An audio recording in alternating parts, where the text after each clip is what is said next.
everyone, welcome back to my class. This is Rumana Ali. I hope you all are fine. Let us study about the adaptations in some aquatic plants.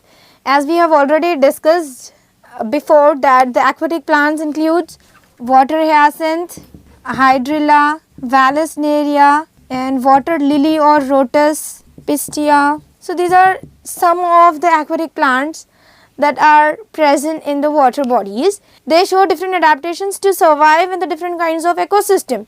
Water hyacinth is an aquatic plant which shows the long leaves, and the stem of the water hyacinth is so flexible that it contains air spaces. Because of these special features, water hyacinth float on the surface of the water body and they can also withstand the ocean currents. In this way, the different kinds of plants shows the different adaptations. Hydrilla is also an aquatic plant, and this plant shows a flexible stem, and the leaves of the hydrilla are modified into spikes. The hydrilla's leaves are modified into spikes and the leaves do not contain stomata. Stomata is absent in the hydrilla. So how the hydrilla plant can breathe and how it can take the carbon dioxide in. So here it shows some special function, that is, even though the stomata is absent, they can be able to absorb the carbon dioxide not from the air but from the water. So here the carbon dioxide is absorbed by the hydrilla from the water, and also the photosynthesis can be carried out by the hydrilla in the dim light. Even in the presence of the dim light, the hydrilla can perform the photosynthesis and can prepare their own food. The aquatic plant like water lily or the lotus, it is a submerged plant. The roots are present inside the water, but the petals of the flower is present on the surface of the water. When we look at the flower called water lily or lotus, the lower leaves or the lower petals of this lotus touches the surface of the water. Usually, we can find the presence of stomata on the upper epidermis of the leaves, but in case of water lily, the stomata are present on the upper epidermis of the leaves. So this is a special feature that is adapted by the water lily or lotus. Upper epidermis shows the presence of stomata, and these stomata helps in breathing, that is in respiration, and it also helps in the transpiration. So in this way, the different kinds of aquatic plants are adapted themselves to fit them well in their habitat. And pistia is also an aquatic plant which floats in the water and the roots are hanging down. The surface of the water provides the base for this pistia, where the roots are hanging down and the pistia is floating outside of the water, that is on the surface of the water. So these are some of the different aquatic plants that shows the special features in order to survive in the particular habitat or in an ecosystem. As the temperature fluctuates based on the climatic conditions, so the different plants and animals adapt some special features in order to survive and to withstand that temperature fluctuation. So let us read or let us study about the adaptations to temperature in plants. In temperate region, plants shed their leaves before winter. They do so to reduce the loss of water. The water can be lost by a process of transpiration through the leaves. So to reduce the excess amount of the water from the plants, they shed their leaves before the winter. This is an adaptation shown by the plants grown in the temperate region. And the plants which are present in the tropical region, they shed their leaves before summer, because in summer, due to the high temperature or due to the excess amount of the heat, the water loss can be increased. So to reduce the water loss or to reduce the rate of the transpiration, they shed their leaves before summer, and also to maintain the photosynthetic activity they do so. So these are certain kinds of adaptations that are adapted by the different kinds of plants present in temperate region as well as in tropical region. Now let us talk about the adaptations to temperature in animals. In the beginning, I told you about the adaptation of camel, adaptations that are seen in the camel. Camel is a desert animal who possess or whose skin is so thick that they can bear the higher temperature. They can bear the extreme heat of the sun in the desert. Likewise, in the cold regions or in some polar regions, the animals or the organisms which lives, they also show certain adaptations to withstand the cold climatic conditions, and the organisms that are present in the polar region, and usually in polar regions the surface of the water becomes frozen as the temperature reaches to 0 degrees Celsius. But below this frozen layer, the water which is present, it is having some temperature like 3 to 5 degrees Celsius. So the organisms that lives on the surface of the water, they migrate. So they migrate below the frozen layer to survive. In this way, they are showing a special feature of migration to bear the cold climatic conditions. And the animals that lives in the polar region include polar bear, seals. So these are the animals that can withstand extremely cold conditions, because the polar bear, the body of the polar bear shows the presence of some fur, and and beneath the fur a fatty layer is present which acts as an insulator. This fatty layer which is present beneath the fur is called as blubber. Blubber acts as an insulator in the body of the polar bears and helps them to retain the heat which is present in their body. In this way they can escape from the cold climatic conditions and they can keep their body warm. So this is about the adaptations to temperature in plants as well as in animals. To escape from very hot or very cold conditions, certain animals go down deep into the soil by making some furrows or holes, and they undergo a sleep for a period of time. They undergo a sleep, and the sleep and this adaptation is called as hibernation. When the animals go for a sleep in winter, then it is called as hibernation, and when the animals go for a sleep in summer season to escape from the heat of the sun, then that is called as estivation. So in this way they escapes from the very hot or from the very cold conditions by making them sleep or by undergoing a sleep into the soil. By making the furrows or holes into the soil, they can go for a sleep. Here in the hibernation, we can take the example of some amphibians like frogs. They go for winter sleep. When the climatic conditions becomes very cold, then they go for a winter sleep. That means they hibernate. And so other animals or the reptiles can also hibernate. So in this way, they are escaping from the adverse conditions. They are escaping from very adverse climatic conditions by going or by undergoing a sleep, and that sleep is nothing but hibernation or estivation. In simple words, we can say winter sleep is called as hibernation and summer sleep is called as estivation. Lichens. So let us talk about lichens. Lichens is a colony of fungus and algae. The fungus and algae, they lives in a symbiotic association. They show a mutual association or a relationship that can be called as a symbiosis. So how they are benefited for each other, how they are helping each other. They help each other in order to get the food and shelter, and as one organism is helping the other and the other one in turn helping helping that first animal.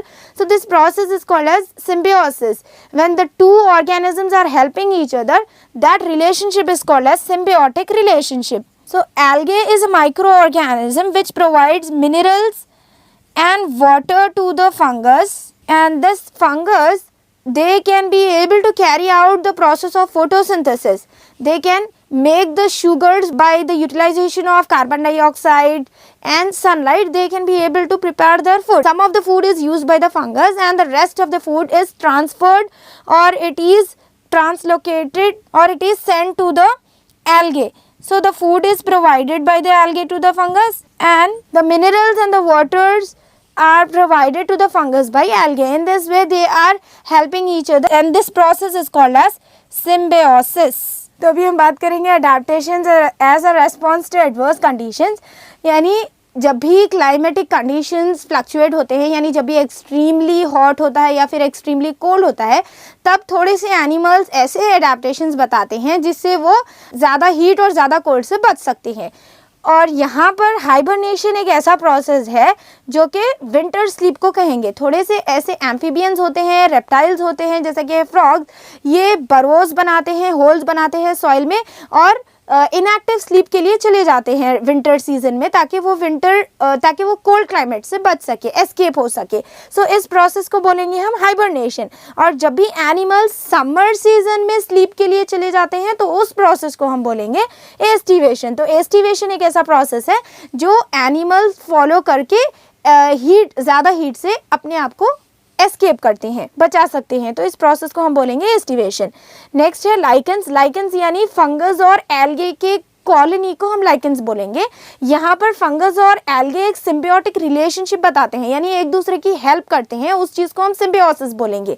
अब यहाँ पर algae ऐसे micro organisms है जो minerals और water provide करेंगे fungus को, और फंगस ऐसे ऑर्गेनिजम्स है जो फोटोसिंथेसिस को परफॉर्म कर सकते हैं, और फोटोसिंथेसिस के प्रोसेस से ये शुगर्स को प्रिपेयर कर सकते हैं. और जो भी शुगर्स प्रिपेयर किए जाते हैं फंगस में, वो वाले शुगर्स सप्लाई किए जाते हैं एल्गे को. तो in this way they are helping each other, और ये प्रोसेस को हम बोलेंगे this mutual understanding can be called as symbiosis. Let's have a quick recapitulation of the lesson adaptations in different ecosystem. Adaptation is nothing but the change in the features and the behavior of the plants and the different living organisms in order to adapt themselves in a particular ecosystem. To survive in a particular habitat or in the particular ecosystem, they show some changes in their features and the behavior, and that changes can be called as adaptations. So in this lesson we have already discussed about the adaptations in the desert plants. The desert is a land ecosystem.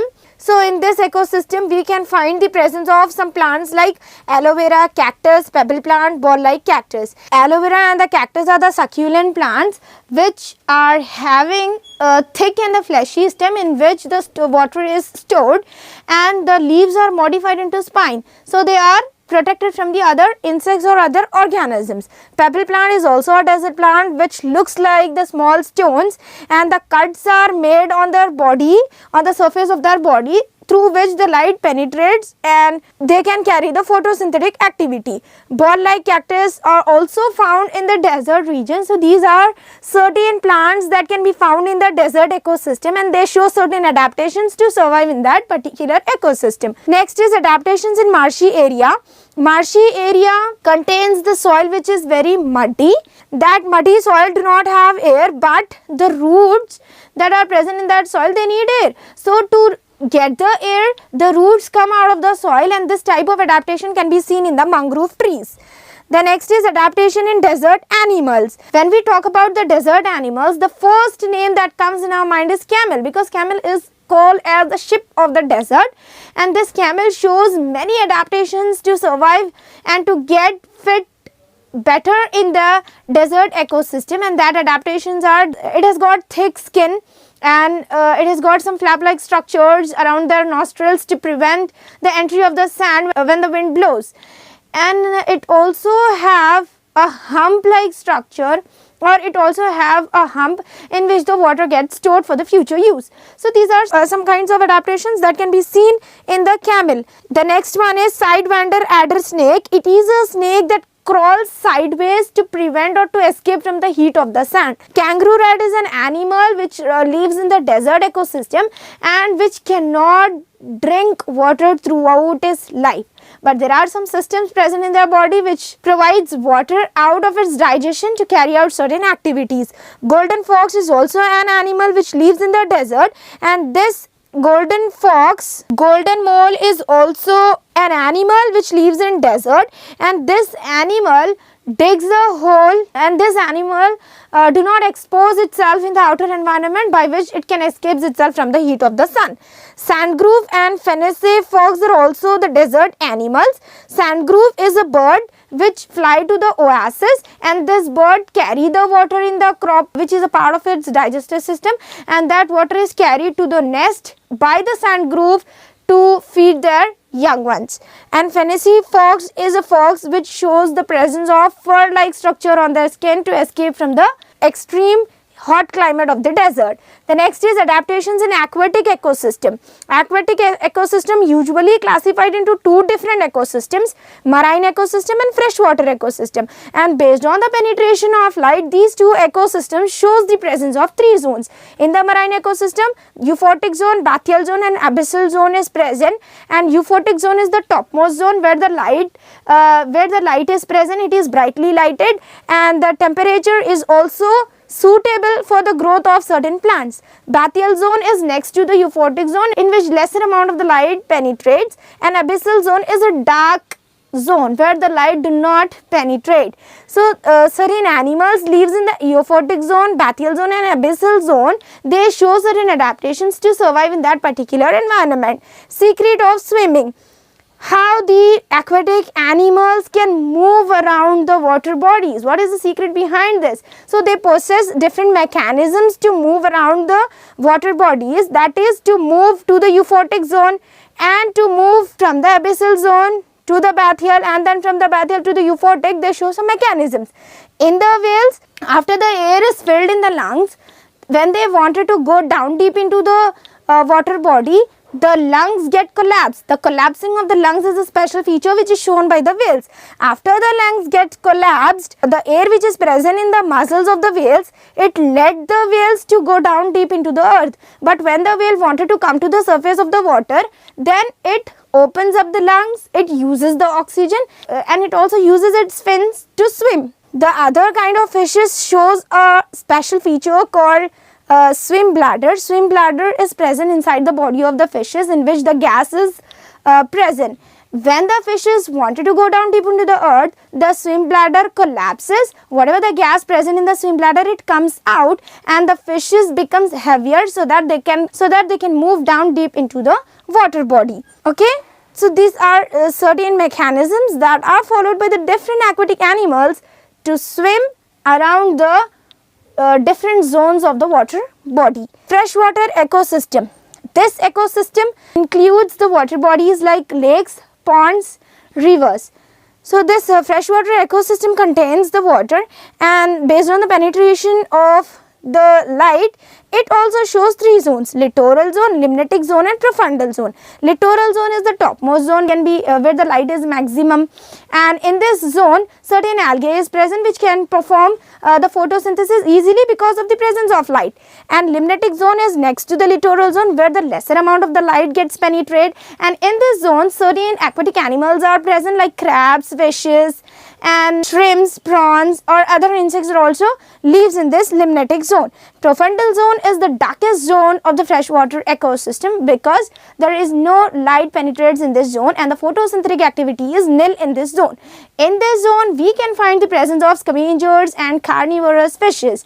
Scavengers are the fishes who feeds on the dead fishes, and carnivores are the ones who feed on the other fishes.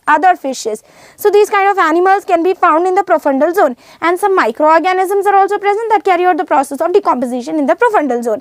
And surface water of the freshwater ecosystem is not so clear because it is turdy and it shows the presence of many insects, animals and plants. So, it is not so clear. And when we talk about the adaptation to temperature in plants and animals, then we can say that the plants which are present in the temperate region, they shed their leaves before winter, and the plants which are present in the tropical region, they shed their leaves before summer. They do so to prevent the loss of the water and to reduces the rate of the transpiration. And adaptation to temperature in animals, certain animals are present to adjust themselves in the different temperature. For example, the camel possesses thick skin to bear the heat of the desert or to bear the heat of the sun. To adjust in the hot climate, they possess thick skin. In the cold regions also certain animals live like polar bear and seals. They also show some special features like blubber. Blubber is a fatty layer which is present below its fur, and that layer acts as an insulator and keeps their body warm. So, in the marine ecosystem and in the freshwater ecosystem, different plants and different animals live that shows or that adapt different features to adjust themselves in that ecosystems. The last one is adaptation as a response to adverse situations. In the very hot climatic conditions and in the very cold climatic conditions, the different animals, they show the different adaptations. For example, amphibians like frogs, they dig a hole or a burrow into the soil and they go for sleep in the winter season to escape from the cold climate. So this is called as hibernation, and in the summer season some animals go for the sleep to escape from the heat of the sun, and that process is called as estivation. So this is about the lesson adaptations in different ecosystem. The different plants, animals and the microorganisms adapt different features to adjust themselves in the habitat or in the different ecosystems. So that's all for today. Meet you in next class. Thank you.